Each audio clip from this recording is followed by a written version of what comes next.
Beside the convent gate I stood, lingering to take farewell of those to whom I owed the simple good of 3 days' peace, 3 nights' repose. My sumpter mule did blink and blink, was nothing more to muncher quaff. Antonio, far too wise to think, leaned vacantly upon his staff. It was the childhood of the year, bright was the morning, blithe the air, and in the choir I plain could hear the monks still chanting matine prayer. The throstle and the blackbird shrilled, loudly as in an English copse, fountain-like note that, still refilled, rises and falls, but never stops. As lush as in an English chase, the hawthorn, guessed by its perfume, with folds on folds of snowy lace blindfolded all its leaves with bloom scarce seen, and only faintly heard. A torrent, mid far snow peaks borne, sank kindred with the gurgling bird, flowed kindred with the foaming thorn. The chanting ceased, and soon instead came shuffling sound of sandaled shoon, each to his cell and narrow bed withdrew, to pray and muse till noon. Only the prior, for such their rule, into the morning sunshine came. Antonio bared his locks, the mule kept blinking,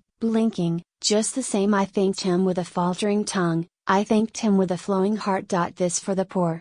His hand I wrung, and gave the signal to depart, but still in his he held my hand, as though averse that I should go. His brow was grave, his look was bland, his beard was wide as alpine snow, and in his eye light there shone, a soft, subdued, but steadfast ray, like to those lamps that still burn on in shrines where no one comes to pray. And in his voice I seemed to hear the hymns that novice sisters sing, when only anguished Christ is near, and earth and life seem vanishing. Why do you leave us, dear my son? Why from calm cloisters backward wend, where moil is much and peace is none, and journeying hath nor bourne nor end?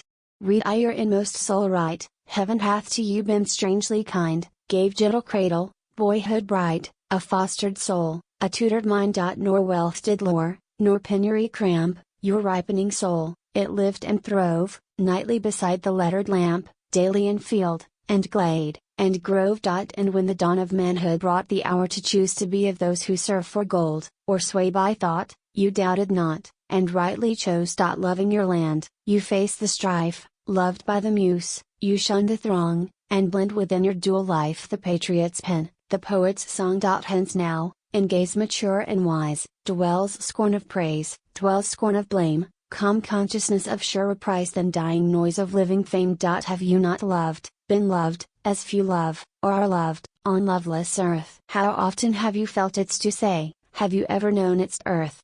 I speak of love divorced from pelf, I speak of love unyoked and free, of love that deadens sense of self, of love that loveth utterly. And this along your life hath flowed in full and never failing stream, fresh from its source, unbought, unknowed, beyond your boyhood's fondest dream. He paused. The cuckoo called.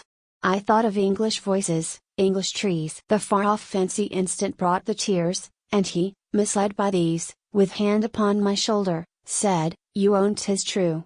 The richest years bequeath the beggared heart, when fled, only this legacy of tears. Why is it that all raptures cloy, though men extol, though women bless, why are we still chagrined with joy, dissatisfied with happiness? Yes, the care-flouting cuckoo calls, and yet your smile betokens grief, like meditative light that falls through branches fringed with autumn leaf. Whence comes this shadow?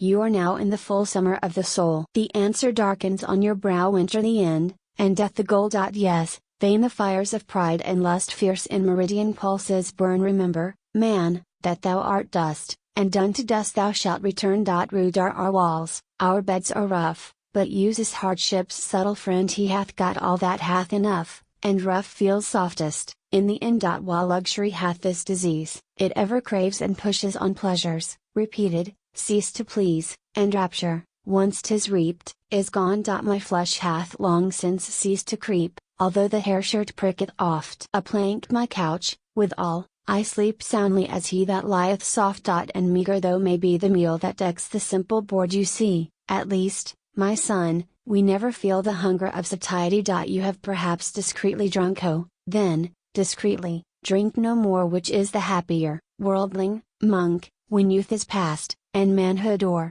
Of life beyond I speak not yet. 'Tis solitude alone can air, by hushing controversy, let man catch earth's undertone of prayer. Your soul which heaven at last must reap, from too much noise hath barren grown, Long fallow silence must it keep, ere faith revive, and grace be sown. Let guide and mule alone return. For you I will prepare a cell, in whose calm silence you will learn, living or dying, all is well. Again the cuckoo called, again the merle and mavis shook their throats, the torrent rambled down the glen, the ring-dove cooed in sylvan coats. The hawthorn moved not, but still kept as fixedly white as far cascade, the russet squirrel frisked and leapt from breadth of sheen to breadth of shade. I did not know the words had ceased, I thought that he was speaking still, nor had distinguished sacred priest from pagan thorn, from pagan rill. Not that I had not harked and heard, but all he bade me shun or do, seemed just as sweet as warbling bird, but not more grave and not more true. So deep yet indistinct my bliss, that when his counsel ceased to sound, that one sweet note I did not miss from other sweet notes all around. But he, misreading my delight, again with urging accents spoke. Then I, like one that's touched at night, from the deep swoon of sweetness woke. And just as one that, waking, can recall the thing he dreamed, but knows 'twas of the phantom world that man visits in lingers of repose, so, though I straight repictured plain all he had said, it seemed to me,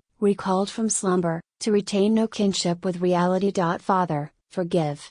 I said, and look who taught its caroling to the merle, who wed the music to the brook, who decked the thorn with flakes of pearl. 'Twas he, you answer, that did make earth, sea, and sky. He maketh all, the gleeful notes that flood the brake, the sad notes wailed in Convent stall. And my poor voice he also made, and like the brook, and like the bird, and like your brethren mute and staid, I too can but fulfill his word. Were I about my loins to tie a girdle, and to hold in scorn beauty and love, what then were but songless stream, but flowerless thorn? Why do our senses love to list when distant cataracts murmur thus? Why steal o'er your eyes a mist when belfries toll the Angelus?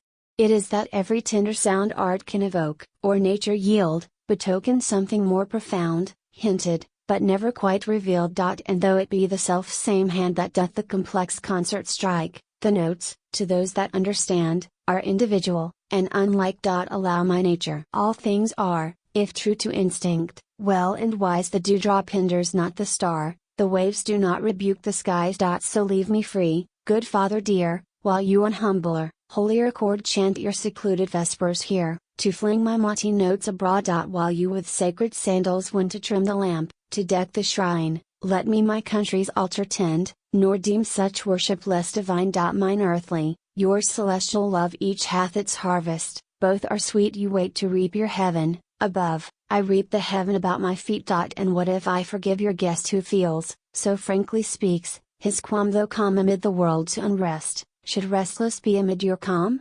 But though we two be severed quite, your holy words will sound between our lives, like stream one hears at night, louder, because it is not seen. Father, farewell. Be not distressed, and take my vow, ere I depart, to found a convent in my breast, and keep a cloister in my heart. The mule from off his ribs a fly flicked, and then zigzagged down the road. Antonio lit his pipe, and I behind them somewhat sadly strode. Just ere the convent dipped from view, backward I glanced, he was not there within the chapel. Well I knew, his lips were now composed in prayer. But I have kept my vow.